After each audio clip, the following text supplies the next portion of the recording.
जिस साधन को पकड़ो सारी आयु उसी में खपा दो, इस जन्म में ही भगवत प्राप्ति हो जाएगी, परम पद पर प्रतिष्ठा हो जाएगी। जो साधन पकड़ो आजीवन, जो नियम जो दिनचर्या आजीवन वैसे चलते रहो, उसको बदलाव मत करो, तो निश्चित भगवत प्राप्ति हो जाएगी, निश्चित परम पद प्राप्त हो जाएगा। ये जो बार बार गुरु बदलते रहते हैं, साधन बदलते रहते हैं, इनसे बड़ा अपराध बनता है। ये साधक वादक नहीं है, वो मनमानी स्वच्छंद अपने आचरण करके वो अपने को सुखी समझते हैं। कहा जाता है कि साधना में व्यभिचार ना हो, तो ये व्यभिचार का तात्पर्य क्या है? साधना में व्यभिचार है अपने इष्ट को छोड़ करके, अपने गुरु को छोड़ करके दूसरे की तरफ लुभायमान होना, दूसरी प्रणाली स्वीकार कर लेना, दूसरी भजन प्रणाली स्वीकार कर लेना, यह साधना में व्यभिचार है। अपने इष्ट और गुरु में ही हमारी भजन प्रणाली जो है वही चले। जैसे अपने यहां है नाम मंत्र वाणी सेवा, यही जीवन है। व्रत नियम संयम ये सब कुछ नहीं, निरंतर नाम जप करो, मंत्र जप करो, वाणी जी का गायन करो और आठों पहर स्वामिनी जी की सेवा में रहो।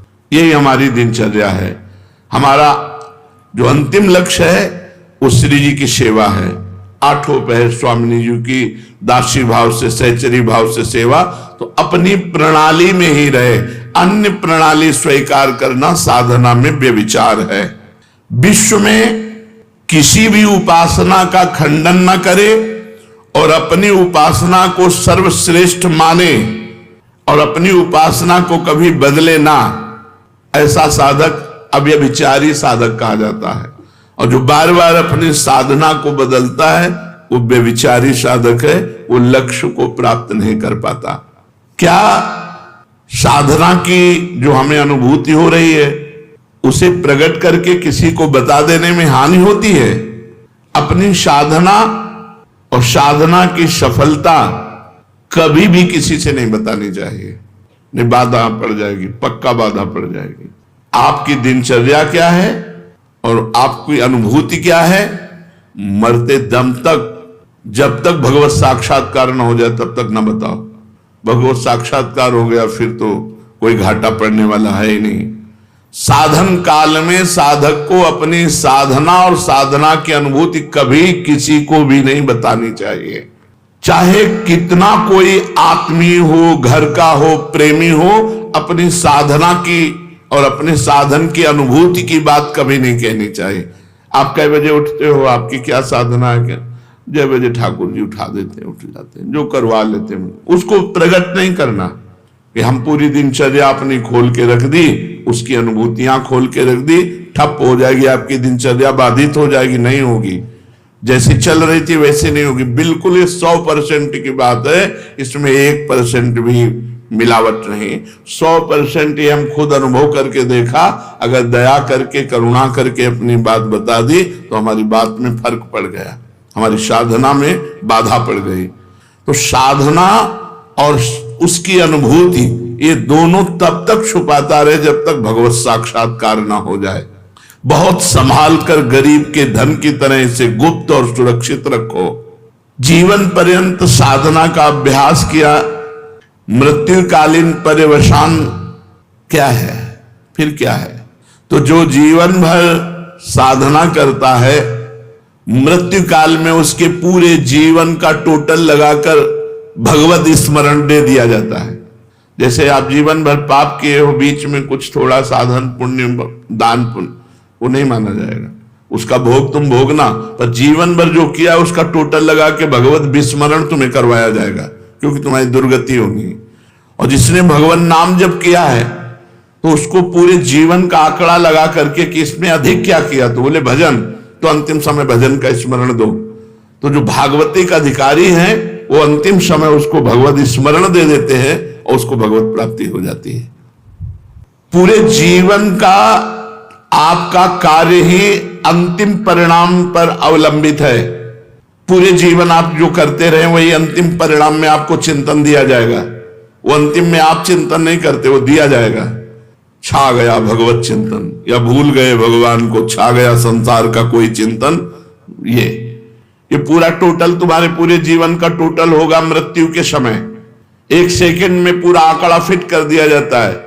कभी कभी इससे चूक हो गई, नहीं जीवन भर प्रयास किया भजन का, तो दे दो भगवत स्मरण। कभी भूल चूक से भगवत स्मरण कर लिया, नहीं जीवन भर पापाचरण किया, तो भगवान की स्मृति नहीं आएगी। वो ऐसे लक्षण वाले जो उसको योनि मिलनी है वैसे चिंतन उसका बनेगा। यदि प्राण जाने के 2 दिन पहले ही बेहोश हो गया है तो उसकी गति क्या होगी? 2 दिन पहले भजन किया और मरने के 2 दिन पहले ही बेहोश हो गया, अब उसकी गति क्या होगी? क्योंकि अंतिम समय तो उसे होश है नहीं। उस दशा में 2 दिन पहले जो अंतिम चिंतन हुआ था उसी का भावी गति होगी।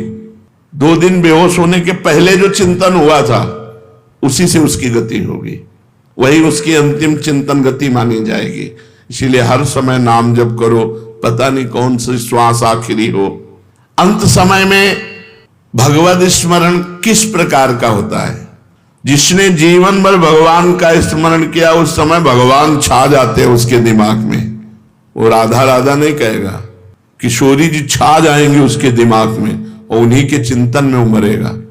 इसीलिए जीवन भर माला चला रहे हैं, जीवन भर भजन कर रहे हैं कि अंतिम समय हमारा बन जाए। तो अंतिम समय क्या होगा? हमारे इष्ट देव आकर के छा जाते हैं।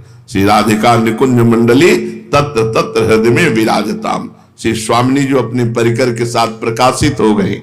इसका साधन क्या है कि अंतिम समय हमें भगवत स्मरण हो ही जाए। संपूर्ण जीवन निष्पाप और भगवत चिंतन परायण रहो। संपूर्ण जीवन निष्पाप, कोई पाप करने की चेष्टा ना करो और खूब नाम जप करो, तो अंतिम समय प्रिया प्रीतम तुम्हारे दिमाग में छा जाएंगे। संपूर्ण जीवन भजन में लगाए तो सांसारिक कार्य कैसे करें? जागतिक कार्य भी तो हैं, व्यापार है, नौकरी है, और भी सब कार्य है। आप कहते हो हर समय भजन करे तब अंतिम समय, तो कैसे संभव हो सकता है? स्वकर्मणा तमभ्यर्च भगवान ने आदेश किया। भगवान के आदेशानुसार आप चाहे जहां जो भी कार्य कर रहे हैं धर्मयुक्त, वो आपकी पूजा मानी जाएगी। आप ऑफिसर हो, आप जज हो, आप वकील हो, कुछ भी हो, आपका जो कर्म है वो निष्पाप होना चाहिए। वो धन के निमित्त से दोष को छुपा करके निर्दोषी को दंड दे दे, अपराध बन गया, पाप बन गया। आप अपने धर्म से चूक कर लिए, घूस लेकर के अपराधी को छोड़ दिया और निरपराध को दंड, आपसे पाप बन गया। व्यापार आप कम तौल रहे हैं, ज्यादा दाम ले रहे हैं, आपसे अपराध बन गया। नहीं तो स्वकर्मणा तमभ्यर्च, आपका स्वकर्म ही भगवान की पूजा बन जाएगी।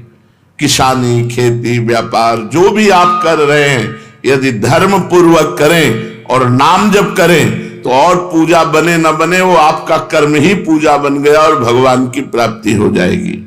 इस पूजन में सामग्री की आवश्यकता नहीं होती, सिर्फ धर्म की आवश्यकता होती है। मन का भाव ये होना चाहिए कि मैं जो कुछ कर रहा हूं वो सर्वव्यापी भगवान की सेवा कर रहा हूं। चाहे जो भी कार्य आपका है, जो भी नौकरी, पेशा, व्यापार जो भी है, वो भगवान की पूजा है। भगवान की पूजा में अधर्म का प्रवेश नहीं, अधर्म नहीं होना चाहिए।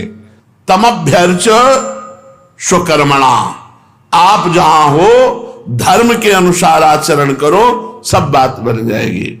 अनंत ब्रह्मांडों का अधिकारी सबको देख रहा है, सबको देख रहा है। आज तुम कर लो मनमानी, पद मिला है, और जब वो तुम्हारे मनमानी का हिसाब करेगा तो फिर तुम झेल नहीं पाओगे, चाहे जो कोई हो, नहीं झेल पाओगे।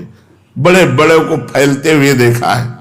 इसलिए स्वकर्मणा तमभ्यर्च, आपको जो पद मिला है, आपको जो सेवा मिली है, आपको जो अधिकार मिला है, वो भगवान की पूजा है। बहुत होश से करना, उसमें घूस लेना, अधर्म आचरण करना या गरीब को सताना, निर्दोष को सताना, ये बड़ा भारी पड़ेगा।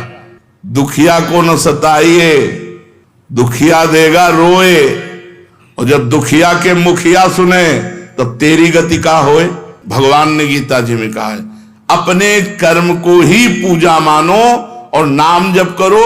कोई आपराधिक कानून के विरुद्ध आचरण आप मत करो, नहीं तो आज आप पदाधिकारी हो, जब आपका कर्म आपकी बुद्धि को भ्रष्ट करेगा तब आपका पद भी चला जाएगा, आप भी दुर्गति को प्राप्त होंगे।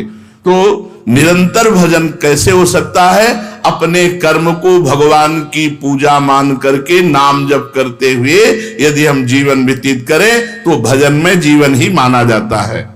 एक भक्त का सारा जीवन श्रद्धा भक्ति जप तप व्रत आदि से बीतता है, लेकिन उसे महारोग है, अंतिम समय में बहुत विपत्ति में मरा। ये क्या है परिणाम?